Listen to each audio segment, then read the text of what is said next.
commencement était la parole, et la parole est Christ. Radio Parole Vie, la radio qui donne la vie à travers la parole. Mbote shalom bien-aimé dans le Seigneur. Mbote cher papa et maman, chers frères et sœurs. Bande ko balandi Radio Parole Vie. Bebo kati pongi na butu to pe na tonga lelo. Bande ko bozana Amérique tom suzana na pokwa.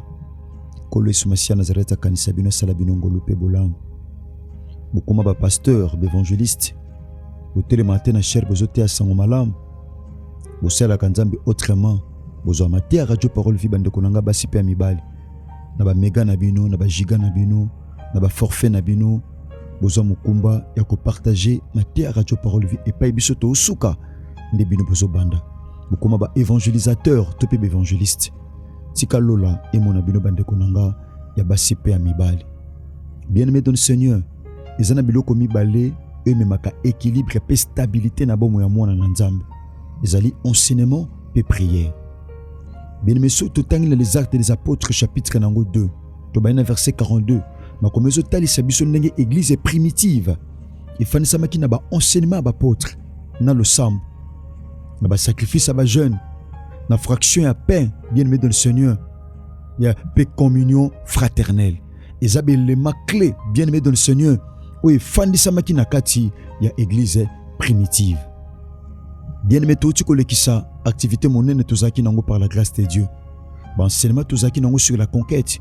Tu chutais ki nango lobby lundi par la grâce de Dieu. Bongo lelo mardi na lobby mercredi. Tozana enseignement mibali il y a 2 jours bien aimé permettre biso tokota na kimia na activité monene o tozanango chaque fin du mois to banango jeudi oyo bien aimé dans ce donc jeudi à sima lobby de to banda activité pour nous ceux qui sont mokolo ya lundi il y a les 4 bien aimé dans le Seigneur to jeûner bien moyebi mokolo mususu ba disciple ba bundi ba bengana demo mona mokazaki na milimo mabe il a fallu ko sambela pone po abika ba bundi ba sambeli bazaki na onction. Bazaki n'est pas quoi, bien-aimé dans le Seigneur. Bazaki na puissance, parce que Bazaki na Christ. Christ a pona ki bango lokola ba disciple, a équipa ki bango spirituellement. Basambeli, mais prière basala ki a délivrance et rataki. Tango papa ya mwana, azu mwana, amemi mwana pa Christ ya moko, pa Yesu Masia Nazareth, abi maître. Mwana ozomona na wuti ne pa ba disciple na yo. Basambeli babundi et simbité. Babi koko biki sa mwana ti yona memi mwana epai na yo Christ tango asambeli mbala moko bien-aimé esimbi ba disciple bazaki étonné na kati étonnement na ba poser question epai na maître babi Seigneur pourquoi n'avons-nous pas pu chasser ces démons, pourquoi n'avons-nous pas pu guérir cet enfant? Christ a pesi bango réponse abi jar ya ba problème a boy jar ya maladie a boy jar ya mikakatano a boy et bimaka te na prière à pamba et sengeli le sambo o ko sala pour na proma boyezo solution et ça l'a accompagné na jeune batuni pena Christ motuna biso to bundi pourquoi simbité pour na nini te to koki ko bikisa mwana pour na nini te to koki ko chasser des mots Christ abi jare ba problème oyo et ka solution na nzela ya jeune pe prière au sambela ka bien aimé tomso chama bulungu na se banda tongo tipoko tomso banges to metungisa kanga bien aimé dans le Seigneur oui. Que jeunesse bien-aimé dans le Seigneur,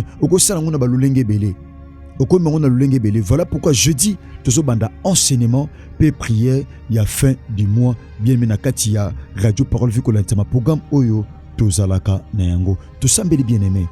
Tata to pesio merci, Yesu Masia Nazareth. Pona libako pesa meli biso na butu to pe na tongo lelo, yakobele la yo. Tu dois enseigner le Lubanayo Tata Lubina Katima Komi que mon peuple sera enseigné par moi-même. Seigneur, enseigne ton peuple. Naïnaz à l'instrument à Pamba Tata au Bongisi na pokwa lelo Tata Tope na buta lelo afin que les bota na yo Yesu Masia Nazareth na tongwa lelo et mon abolamo ngolope bolingo na yo. Na ramener toute pensée captive à l'obéissance de ta parole. Et c'est là au nom de Jésus-Christ de Nazareth que je ainsi prié et je dis Amen. Bien aimé tout tangi directement ma commune en Zambé. Dans un livre Exode chapitre 17, verset 8. La Bible dit ceci. Amalek vint combattre Israël à Rephidim. Alors Moïse dit à Josué, choisis-nous des hommes, sors et combat Amalek. Demain, je me tiendrai sur les sommets de la colline, la verge de Dieu dans ma main. Josué fit ce que lui avait dit Moïse, pour combattre Amalek. Et Moïse, Aaron et Hur montèrent au sommet de la colline. Lorsque Moïse élevait sa main, Israël était plus fort. Et lorsqu'il baissait sa main, Amalek était plus fort. Le main de Moïse était fatigué. Ils prirent une pierre qu'ils placèrent sous lui et il s'assit dessus. Aaron et Hur soutenaient ses mains, l'un d'un côté, l'autre de l'autre, l'autre de l'autre. Et ses mains restèrent fermes jusqu'au coucher du soleil. La parole de l'Éternel. Bien-aimé dans le Seigneur, Temto Lobela, Mukolalelo Mardina Lobi Mercredi, Ezali, double combat, double victoire. Bien-aimé, tobi définition ya combat malam. Totiko le kana conquête, ezotali sa bitumba, ezotali sa force physique, ou ezotali sa force spirituelle. Conquête, bien-aimé dans le Seigneur, que ça d'une manière physique, tout comme d'une manière spirituelle. Mais Job dit dans le chapitre 32, verset 8, en réalité, dans l'homme, c'est l'esprit. Bien-aimé, au bon de l'épargne Nzambi, pour la délivrance de la famille Kobana Mukola jeudi. Mais écoutez la pensée de Dieu par rapport, il y a enseignement, il y a mardi, topé à mercredi, à l'objet autour de bien-aimé, combattre bataille c'est une action par laquelle on attaque et l'on se défend. Nakati ya combat, tout le monde a bien-aimé, tout le monde a deux possibilités, mais tout le monde a deux attitudes. La première attitude est l'attitude ya combattre. La deuxième est l'attitude ya se défendre. Donc dans les combats, on peut attaquer, on peut aussi se défendre. Na attaque tout le monde a bien aimé, muto attaque kazakana avantage. Pourquoi? Muto azako se défendre azakana des avantages. Pourquoi?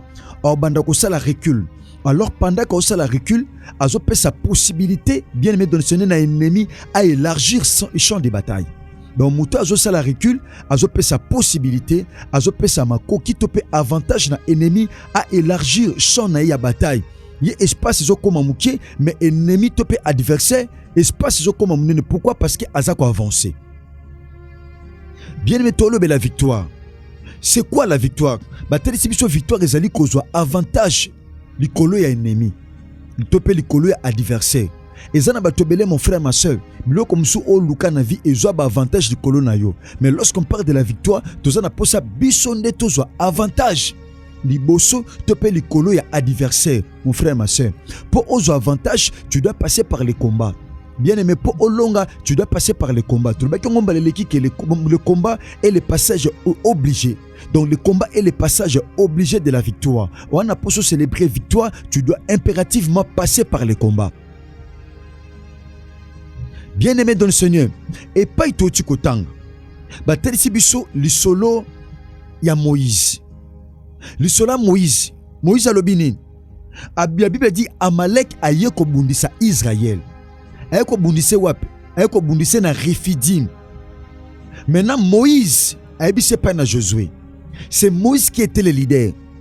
Moïse mutazaki na bâton à commandement. Mais c'est pas Moïse qui combattait. Moïse azaki na bâton, azaki na mot d'ordre. Mais ce n'est pas lui qui bien aimé dans le Seigneur qui livrait le combat. Josué nde abande ko bunda. Josué mutazaki chef ya armée. Josué mutazaki général. Yem mutabande ko mener ba opération militaire. C'est lui qui menait les opérations militaires. Moïse a dit pas à Josué, choisis-nous des hommes, prenez la biso batu, prenez la biso batu, prenez la biso ba soldat, prenez la biso ba vaillant, prenez la biso batu, bima, obundisa Amalek, yo mutoko bunda, c'est pas moi qui vais combattre, mais c'est toi qui vas combattre. Tu vas combattre avec les gens que tu vas choisir. Bima kendo ko bundisa Amalek. Obundisa Amalek, abi demain, je me tiendrai sur les sommets de la colline. Abi lobi, ngano kende likolo ya ngomba. Yo kende ko bunda, bitumbe banda ko sala matena ngomba, bitumbe banda ko sala manase. A tozo mona bien aimé dans ce double combat. Moïse a bunda bitumba molimo, Josué a bunda bitumba nzoto. Tout le monde a double combat bien aimé dans le Seigneur. Moïse, il faut livrer bitumba. Bitumba Moïse, bien aimé dans le Seigneur, c'était pas un combat physique. Mais Josué livrait un combat physique. Mais bien aimé dans le Seigneur, Moïse, le kola bitumba nezalaki un combat spirituel. Il a fallu amatana ngomba. Bien aimé, bitumba molimo babundango tenase, bitumba molimo babundango likolo ngomba. Bien aimé dans le Seigneur, bitumba ya molimo babunda yango te na se. Bitumba molimo babunda yango likolo ya ngomba. So bundi na se, mon frère et ma soeur, olonga te. Il faut bandango na ngomba. Po longa bitumba ya se, il faut bandako longa nonu ya ngomba. Po longa bitumba ya nzoto, il faut bandako longa molimo. Parce que Job le dit, en réalité dans l'homme c'est l'esprit. Bitumbo to bundaka bien aimé dans le Seigneur et bandaka na molimo. Parce que l'homme est tripartite. L'homme a l'âme, a le corps, a aussi l'esprit. Bitumba zamba dimension ebele. A toujours mon a deux catégories bitumba. Moïse fa bunda, mais Moïse fa kende ko bunda na ngomba, abisu Josué yo kende ko bunda na Amalek. Mais victoire o kozwa et ko dépend de tenase, mais dépend de na likolo. Abi ngai na ko mata na ngomba, na ozwa Aaron, na ko zona Ur. Le kola ba compagnon to kende na ngomba pour que to bunda bitumba. Bien-aimé dans le Seigneur, to bi double combat. Bien-aimé, double victoire. Le combat était spirituel, était aussi physique. C'est Moïse qui livrait le combat spirituel, mais c'est Josué qui livrait le combat physique. Bien-aimé dans le Seigneur, Tobi Moïse prend l'aspect spirituel, accompagné d'Aaron et Hur. Mais Josué prend l'aspect physique. Bien-aimé, la victoire physique dépendait de la victoire spirituelle. Victoire physique, victoire ya Josué, bandoko dépend de la victoire spirituelle. Il faut Moïse alonga pour Josué peut alonga. Pendant que Moïse alonga te, Josué peut alonga te. Ezaki affrontement ya milimo, affrontement milimo bien aimé. Et pas itoti kotang. Moïse alobi ngana ke na sommet ya colline. Pourquoi il a fallu Moïse amata bien aimé na sommet? Un, bien-aimé dans le Seigneur, la montagne est un lieu à sacrifice. La montagne c'est un lieu de sacrifice. Montagne, mon frère, ma soeur, est un lieu à sacrifice. Tu dois accepter le sacrifice. Combat spirituel. Bien-aimé, la Bible dit nous n'avons pas à lutter contre le sang et la chair, mais contre les principautés, contre les dominations, contre les esprits méchants dans les lieux célestes. Notre combat bien-aimé dans le Seigneur est spirituel.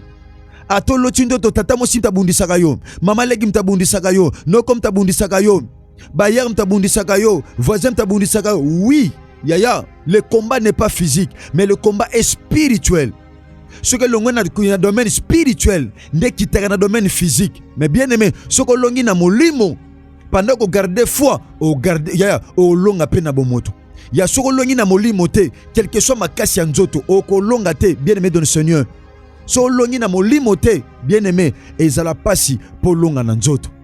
Bien-aimé, nzoto ko pesa mutu victoire te. Nzoto ko pesa mutu longa te. Pourquoi? Parce que ce corps n'est pas encore sauvé. Nzoto ebikate, bien-aimé dans le Seigneur. Nzoto ebikate. Bien-aimé Moïse livrait un combat spirituel. A matagi na ngomba. Pourquoi? Il y a un secret à la montagne. Nangomba, il y a un secret, bien-aimé. Tobi ngombe zali lui à sacrifice. Nangomba, il y a un secret. Oye pesaka victoire. Yango Moïse alobi te. Yo kita Josué kita na sebunda. Nga na matili kolo. Na matili kolo pourquoi? Nandimi sacrifice. Tobi ngomba ezali à sacrifice. Bien-aimé so tali na Genèse chapitre 2. Dans Genèse chapitre 22. Bien-aimé so tali na Genèse chapitre 22. Koba na premier verset. Nzamba Azebissam Abraham. Habitala, prends ton fils, ton unique, celui que tu aimes, ton Isaac. Nzamba pesi ba détail nyonso abizoye. Matana na moka bangomba o ngana ko indiqué yo.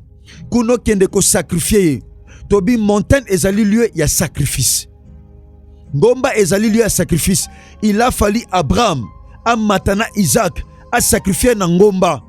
A sacrifier na se. Nzamba ko epe ko yebise pa in Abraham a sacrifier na se. Mais là fala matana ngomba. Pourquoi? Parce que ça lieu il y a sacrifice. Pourquoi seulement montagne? Montagne bien-aimée dans le Seigneur. Ezali lieu il y a transfiguration. Ezali lieu à transfiguration. Sotal l'évangile à Matthieu chapitre 17 du 1er au 2e verset. Batali si biso bien-aimé dans le Seigneur. Ndenge Christ azaki transfiguré. Tango soki ba disciple na ya cercle intime. Tango matene bango na ngomba Tabor. Comment il a été transfiguré? Pourquoi? Parce que ba mategi na ngomba. Ngomba ezali lieu ya transfiguration. Au tango ngon évangile selon Matthieu chapitre 17, comme verset 1er tina 2. Bien-aimé dans le Seigneur. Tobi, pourquoi seulement la montagne? Montagne ezali lieu ya crucifixion. Et pas wapi Christ azalaki crucifié. Mais n'enga to tanga penser à Nzambe par rapport à la montagne. Bien que tu continues à lobby par la grâce de Dieu, tu tanga penser à Nzambe par rapport à la montagne. Tu tanga Esaïe chapitre 25 verset 7. Pourquoi seulement la montagne? Et longa bien aimé dans le Seigneur Josué et qu'on dépendre de Moïse, mais Moïse n'angomba. Esaïe chapitre 27, Esaïe chapitre 25 plutôt. Ésaïe chapitre 25, le verset 7. Écoutez la pensée de Dieu. Nous sommes dans Ésaïe chapitre 25, le verset 7. Il est dit ceci. Et sur cette montagne, il anéantit le voile qui voile tout le peuple, la couverture qui couvre toutes les nations. Ici, c'est Dieu qui parle. Abi est sur cette montagne. Tobi montagne, bien aimé dans le Seigneur. Et ça lieu il y a victoire. Et ça lieu il y a sacrifice. Parce que victoire n'a biso pesa mela biso na misala au Christ a réalisé na croix. Nangomba Golgotha. Ezali au milieu des montagnes. Nangambo montagne ya Sinaï, nangambo mususu montagne ya Olivier. Montagne ya Olivier za montagne ya grâce. Sinaï za montagne ya loi. Pour muta longa na loi. Bien aimé, à na grâce, il doit passer par les Golgotha. Et pas Christ qui crucifié, topé na lieu ya crâne. Bien aimé, Nzamba zoloba sur cette montagne. Abina montagne, oh na kwa anéantir voile. Voile les a eloko ejinga kamutu. Voile les a eloko ejinga kamutu. Awa tozo mona bien aimé montagne. Et comme lieu, il y a délivrance. Montagne les a lieu, il y a délivrance. Nzamba linga délivrer peuple. Mais pas délivrer peuple. Il faut Moïse ou aza leader. Abunda te na ba arme bon moto. Mais abunda spirituellement. À garder position où Seigneur bien aimé dans le Seigneur pour alonga. Bien aimé n'engene biso na butu to pe na tongwa lelo. La victoire de ta famille dépend de la manière dont ozomata ngomba. La montagne c'est quoi? La montagne c'est la prière. La montagne c'est le sacrifice. Il y a jeûne. Montagne eza lo sambo. Pendant ko luka nzambe ndoko bangana matina ngomba.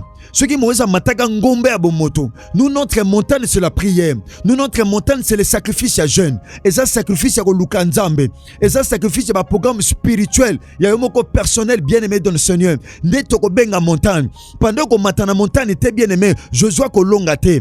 Mon frère, pour Josué famille na bino longa, tu dois monter à la montagne bien aimé dans le Seigneur. Pour na Josué famille na bino longa. Papa, il faut matana ngomba. Pour Josué quartier na bino longa, il faut matana ngomba. Pour Josué ndaku na bino longa, il faut matana ngomba. Parce que la victoire de Josué dépend de la position de Moïse. Denge Moïse, mon frère, ma soeur, azobunda spirituellement. De elonga wana, ekolonga spirituellement et okitati d'une manière physique. Mais et c'est un Moïse. Moïse, qui est Moïse? Moïse azalaki leader. Bien aimé, oza leader à famille. Yon tem toko bundana se. Muto bundana se. Bien aimé dans le Seigneur. Eza Josué. Mais yo leader, il faut bundana ngomba. O bunda bitumba o eza ya mulimo. Il faut bunda bitumba mulimo. Peu importe bien aimé dans le Seigneur, ba capacité ko zanongo pendant ko bunda tena mulimo. Bien aimé, victoire, paix et ozalate. Bien aimé, ton moni double combat. Ton moni combat spirituel, na combat physique. Josué, pendant que Josué a bunda, il faut Moïse, bien aimé dans le Seigneur, Azaki accompagné na Aaron a eu, abunda autrement. Pendant que bunda, la Bible dit, andoko bunda tebe na makof, mais bitumbane zalaki la prière, bitumbane zalaki la concentration. Pendant qu'il priait, bien aimé, pendant qu'on sambela, famille kolonga. Pendant qu'on chama bolongo na se, famille kolonga. C'est ça la montagne. Mais pendant que tu vas pas prier, la famille va commencer à pleurer.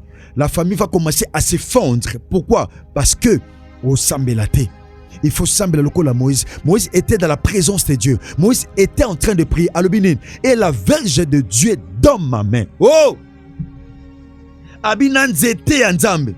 Alobengo très bien. Abingano mata sommet de la colline. Abina ko mata na sommet de la colline. Abi verge de Dieu dans ma main. Abin zete anzambe. Bien-aimé, lorsqu'on parle de la verge, tant on voit le pouvoir. Tant le pouvoir, on voit la puissance et l'autorité. Bien-aimé dans le Seigneur, au Kolonga, lorsque tu as l'autorité, lorsque tu as la verge de Dieu dans ta main, cela te permettra de vaincre. Pendant que tu n'auras pas la verge de Dieu dans ta main, bien-aimé, tu n'auras pas à vaincre devant tes ennemis. Bien-aimé, pour Olonga, pour Josué Alonga, tu dois avoir la verge. Moïse Zalaki na verge. Oya betaki na mai po mai fongwama. La même verge wana, yango mataki nango na ngomba.